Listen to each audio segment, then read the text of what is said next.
సమిధనొక్కటి ఆహుతిచ్చాను.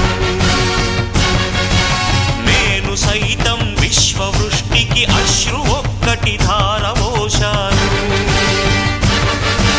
నేను సైతం భువన ఘోషకు వెర్రి గొంతుక విచ్చి మ్రోశాను. నేను సైతం ప్రపంచాగ్నికి సమిధనొక్కటి ఆహుతిచ్చాను.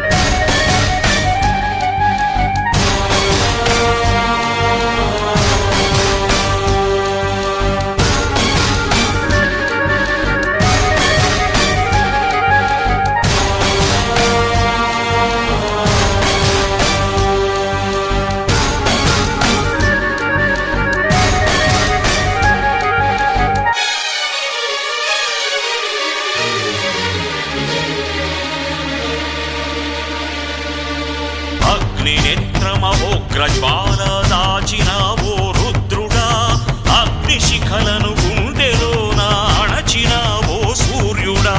పరశ్వథమును చేతబూనిన పరశురాముని అంశవా, హింసగణచగ ధ్వంసరచనను చేసిన ఆచార్యుడా. మన్నెం వీరుడు రామరాజు ధనుష్టంకారానివా, భగత్ సింగ్ కడసారి పలికిన ఇంక్విలాబ్ శబ్దానివా.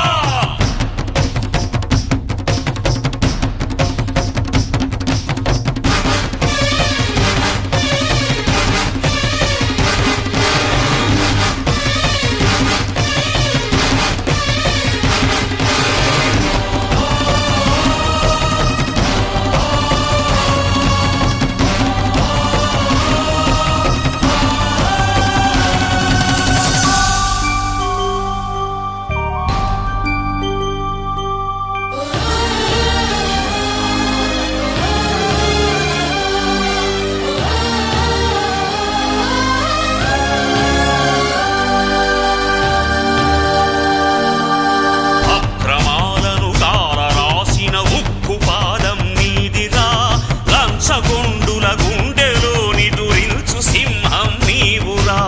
ధర్మదేవత నీడలో పయనించు యాత్రే నీదిరా. కనులు కప్పిన న్యాయదేవత కంటి చూపైనావురా. సత్యమేవ జగతికి నిలువెత్తు సాక్ష్యం నీవురా. లక్షలాది ప్రజల ఆశాజ్యోతివై నిలిచావురా. నేను సైతం ప్రపంచాగ్నికి సమిధనొక్కటి ఆహుతిచ్చాను. నేను సైతం విశ్వవృష్టికి అశ్రు ఒక్కటి ధారవోశాను. నేను సైతం భువన ఘోషకు వెర్రి గొంతుక విచ్చి మ్రోశాను. నేను సైతం ప్రపంచాగ్నికి సమిధనొక్కటి ఆహుతిచ్చాను. సర్టిఫికెట్ తీసుకున్నా ఏం తీసుకున్నా కూడా కులం పేరు వచ్చినప్పుడు మాదిగా పెడుతున్నావు, కానీ సమాజంలో మాదిగని చెప్పుకోవడానికి సిగ్గుపడుతున్నాం కదా. ఏ కులానికైతే మనం చెప్పుకోవడానికి సిగ్గుపడుతున్నామో ఆ పేరుకే గుర్తింపును గౌరవాన్ని తీసుకురావాలంటే మాదిగని పెట్టుకోవడమే ముందుకు రావాలని చెప్పి మాదిగ రిజర్వేషన్ పోరాటం అనే పేరు వచ్చింది. ఆ మాదిగనే సంఘం పేరు పెట్టడమే కాదు, మనం కూడా ఆ పేరుతోనే పిలువబడాలి. అది కులతత్వానికి దారితీస్తుందని ఎవరన్నా అంటే నేను ఒప్పుకోను, కానీ అది ఖచ్చితంగా ఈ దేశంలో మేము గొప్పోళ్ళము అని చెప్పి ఆ కులంలో పుట్టి అనుకునే వాళ్ళకు మేమేం తక్కువ కాదని చెప్పుకోవడం కోసమే మందకిస్తా పక్క మాదిగా పెట్టుకోవాల్సి వచ్చిందనేసి కూడా మీరు మర్చిపోతాను సార్. అవమాన భారాలు హదివిపట్టి తల ఎత్తి చూసేలా కదిలే మాదిగా కులముకే గౌరవం తెచ్చినాడు. అనసబడ్డ బతుకుల యుధమే మందకృష్ణ మాదిగా, ఈసిపడే నిప్పుల కొడివే మందకృష్ణ మాదిగా.